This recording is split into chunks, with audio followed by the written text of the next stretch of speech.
Awalnya sebelum saya tanam mapan, bibitnya yang saya siapkan yang 50 are tidak kurang dari 20 kilo. Sekarang saya setelah ada mapan, bibitnya saya cuma 4 kilo.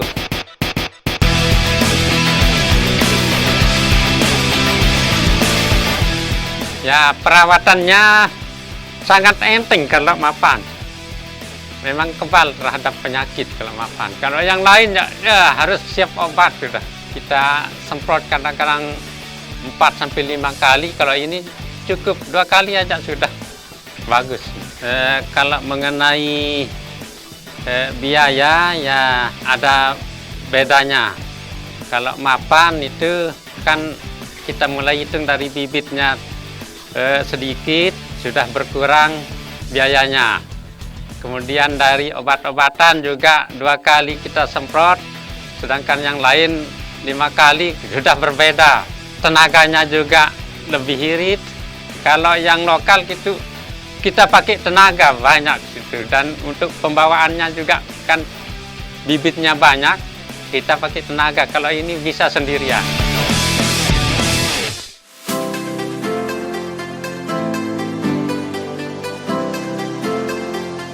Tiang wahanu apa ngeas tangkah tansak ngeas terus tantak ngater dengan sak nenggalen wan sak senun nyari tesawah nenggala senun nggih anti teke dulu sejelo yang pun begaris engkah sa begaris senun yang pun te upak dengan lowong kencan-kencan te 10 atau 15. Kalau sebelum mapan itu 40 orang per hektar itu. Seangkah sembahyang subuh atau berangkat oleh terus lewung sampai jam siwa entah lewung. Kalau mapan itu jam 9 kita sudah pulang. Kalau yang tidak mapan itu jam 10 baru kita pulang. Hemat itu kan, hemat biaya, hemat waktu juga. Kalau dulu Bapak talat ndak mapan itu hasilnya sedikit. Kalau menanam mapan hasilnya banyak. Jadinya dan bisa kan anak kita sekolah untuk biaya sekolah anak kita. Kalau dulu memang masih kurang biaya kan, kita hutang dulu. Kalau sekarang kan sudah ada mapan itu. Saya bilang, enggak usah sudah tanam yang lain, tanam aja mapan. Supaya kita, apa namanya? Supaya banyak hasilnya begitu. Pengalaman saya setelah tanam mapan, terutama hasilnya itu sangat meningkat. Tidak kurang dari 12 ton per hektar. Bahkan petani saya yang lain itu lebih dari 12 ton. Kalau yang lokal cuma 8 ton per hektar. Bahkan di bawah itu 7 ton. Gitu. Rata-rata di sini 7 ton.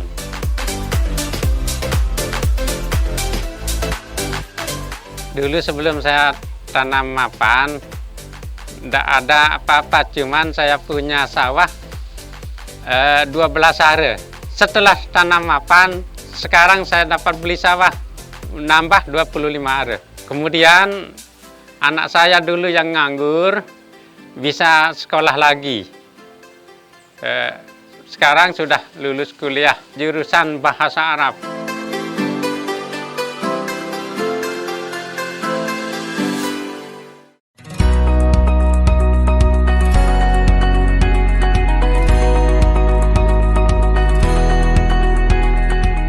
Kenapa kami sangat senang sekali untuk membudidayakan mapan 05 ini, karena kami lihat dari segi hasil alhamdulillah sangat memuaskan.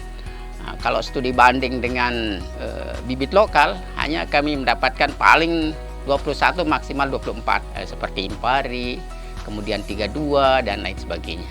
Nah, setelah ada bibit mapan ini, alhamdulillah atas kerjasanya sama Pak Mahidun, coba kita meningkatkan hasil, kemudian kita coba tanam, alhamdulillah yang 3 ini dapat 3 ton 3 kintal. Kemudian tahun 2002 yang dapat 3 ton 5 kintal. Yang kemarin terakhir mendapat hasil 3 ton 7 kintal yang 30 hari ini, alhamdulillah.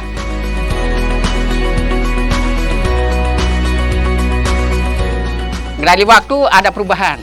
Kalau yang itu padahal hari persemaian sama, cara pelakuannya sama, itu kemarin baru 95 kita sudah panen.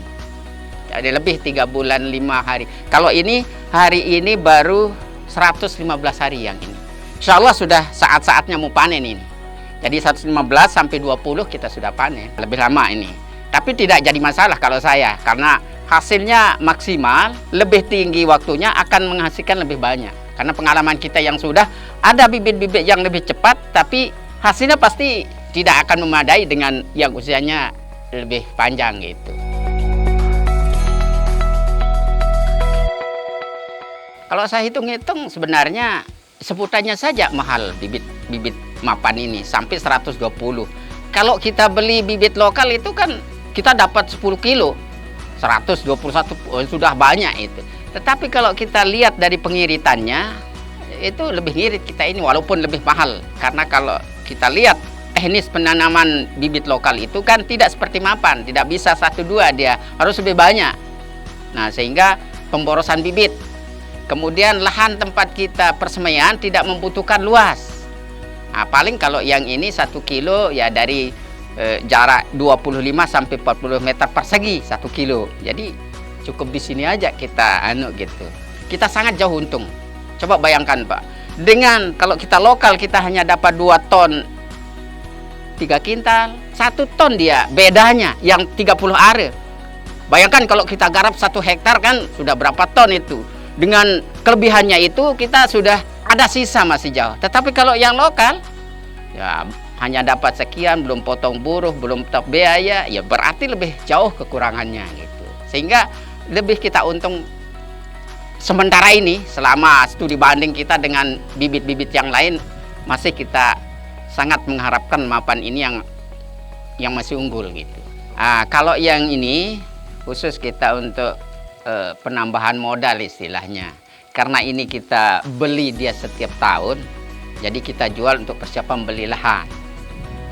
Nah, di samping kalau yang untuk konsumsi kan tidak terlalu banyak yang kita butuhkan. Keluarga saya hanya 3 orang Pak. Artinya anak saya 1, tapi alhamdulillah ya sedang menyelesaikan studinya di Mesir sekarang untuk S3-nya. Dia berangkat kemarin tahun 2022. Alhamdulillah dengan kita berupaya dan tidak lepas dari usaha ikhtiar. Yang menentukan itu kan yang satu itu aja.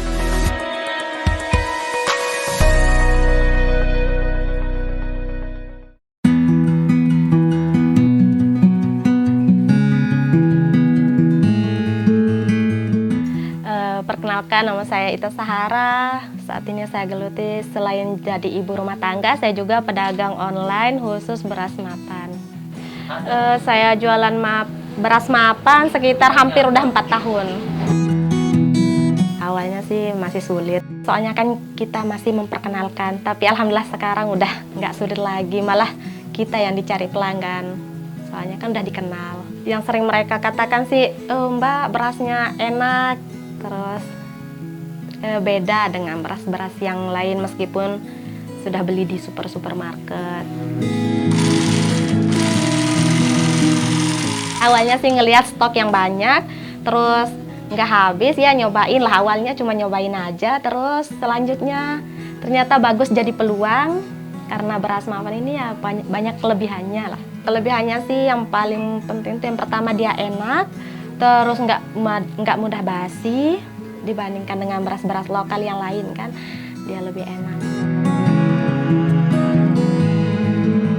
Stoknya yang pertama sih stok dari lahan sendiri, terus kadang juga yang dari para petani yang merasa lebih stok gabahnya, yang maksudnya merasa lebih untuk dikonsumsi kan, jualnya ke saya.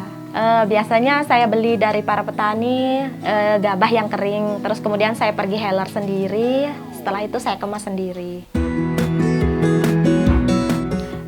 Pernah puncak penjualan saya itu ketika musim fitrah. Karena kan untuk mengeluarkan zakat fitrah kita kan harus mengeluarkan yang baik, yang bagus. Makanya para pelanggan tuh memilih mengeluarkan beras zakat fitrahnya dengan beras mapan. Terus saya juga kan alhamdulillah menyiapkan kemasan khusus zakat fitrah. Kalau dibanding dengan beras varietas lokal jelas beda. Ini kan termasuk jenis beras premium, jenis beras super. Tapi kalau dibanding dengan varietas beras-beras yang super jelas harga kita lebih murah. Misalkan kayak beras yang varietas lokal harganya sekarang pasaran 11.000. Sedangkan saya jual 11,5. Kalau untuk dibandingkan dengan harga beras varietas premium yang kemasan 5 kilo mereka dagang hampir 62,5. Sedangkan saya cuma dagang 57.500, selisih 5.000-an. Ya setelah saya bisnis beras mapan, saya bisa membantu perekonomian keluarga, memenuhi kebutuhan dapur. Terus alhamdulillah sekarang lagi membangun rumah dari hasil jualan beras mapan.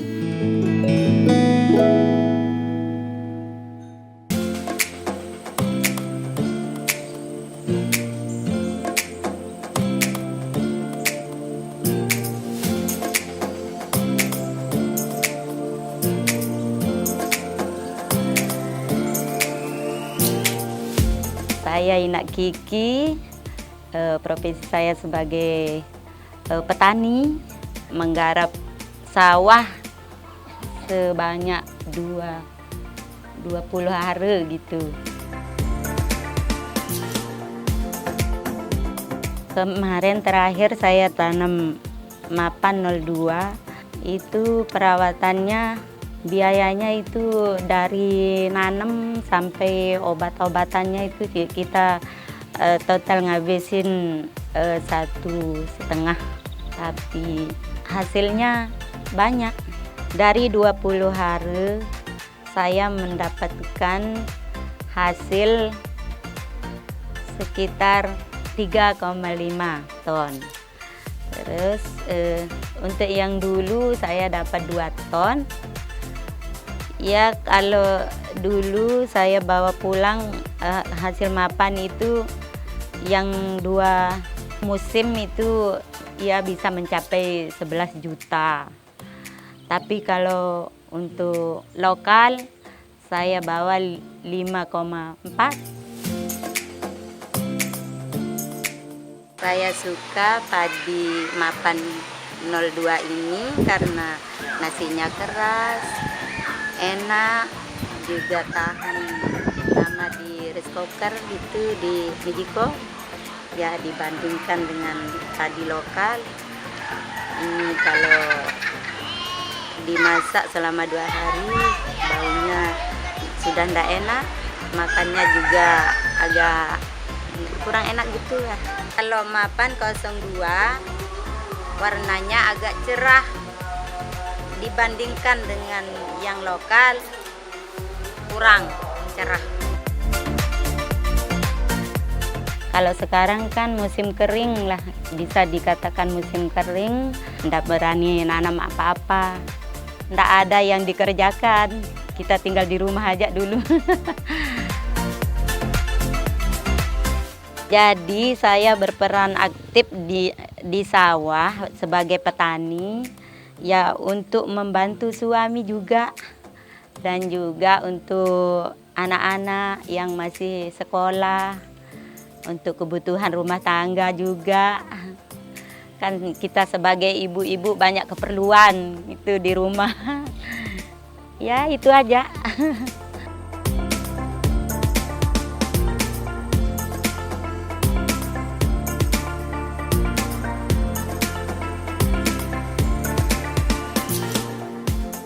Saya pilih 02 karena umurnya genjah, cepat proses panennya dari musim pertama, kita kejar waktu untuk musim kedua juga.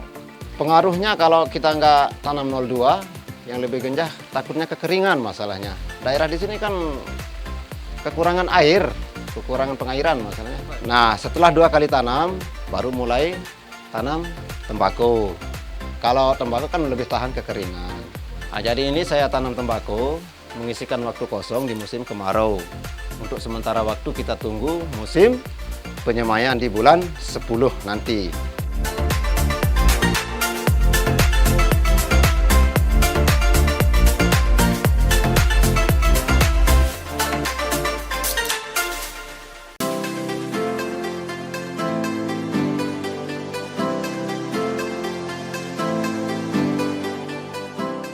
Ini kan tanam kedua, biasanya dari segi hasil kan potensi hasilnya agak kurang kan. Tapi alhamdulillah untuk mapan ini dia agak lebih bagus kelihatannya ketimbang yang lain. Kenapa saya katakan ini? Karena kalau kita lihat ini ya anunya lebih panjang juga kan. Jadi itu yang membuat dia tetap seperti Pak Mahidun sendiri, dia kalau saya amati dia selama ini selalu tanam mapan. Dengan adanya peran serta daripada swasta, nantinya kita harapkan hibrida itu mendukung ketahanan pangan di khususnya di Lombok Tengah. Jadi kita harapkan supaya hibrida ini lebih membumi. Jadi nanti kalau kolaborasi antara swasta ini kita harapkan sama pemerintah supaya hibrida ini lebih ditingkatkan. Ke depan mudah-mudahan peran serta swasta dalam kita bersama-sama membangun pertanian khususnya di Kecamatan Kopang, kami harapkan bisa lebih kita tingkatkan.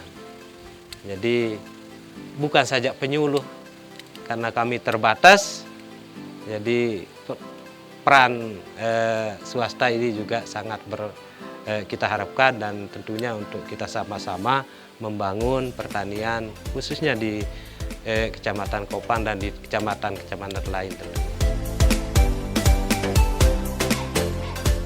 Untuk mapan sendiri di wilayah Lombok ini, terutama kan penyebaran mapan ini kan mulainya dari Kabupaten Lombok Timur. Dan sampai sekarang ini, alhamdulillah sampai Kabupaten Lombok Tengah, Lombok Barat ini sudah mulai mapan. Nah, untuk merubah sistem pola tanam petani itu memang tidak semudah kita membalikkan telapak tangan. Terutama bisa kita lihat di lapangan. Petani yang biasa menanam padi 3-4 biji per lubangnya, sedangkan kita menawarkan mapan dengan cara menanam 1-2 per lubang itu. Nah, itu yang menjadi kesulitan kita di petani. Namun di wilayah-wilayah tertentu yang sudah tersebarnya mapan itu sudah mulai mengikuti cara pola tanam mapan yang benar, dengan cara 1-2 per lubangnya gitu. Karena sudah banyak diterima oleh petani, sehingga antusias untuk menanam padi hibrida P05 maupun P02 itu tinggi. Sehingga kebutuhan benih semakin lama semakin banyak. Di sini bisa saya bilang jadi kendala adalah ketersediaan stok benih. Karena antusiasnya petani-petani di Lombok untuk menanam padi hibrida, sehingga kebutuhan juga bisa lebih tinggi. Jujur aja, harga benih hybrid adalah mahal, 1:10. Kalau beli 1 kilo padi hybrid, kita lokal bisa dapat 10 kilo, sehingga harganya mahal. Nah, dari itu saja kita bisa melihat bagaimana kualitas itu memang penting. Jadi sekali lagi mohon maaf, mungkin ada keterbatasan nanti di beberapa wilayah karena kita harus membagi rata antar wilayah benih itu, jadi masing-masing tercukupi sehingga tidak ada putus di sana untuk bisa menanam padi mapan P05 ataupun mapan P02.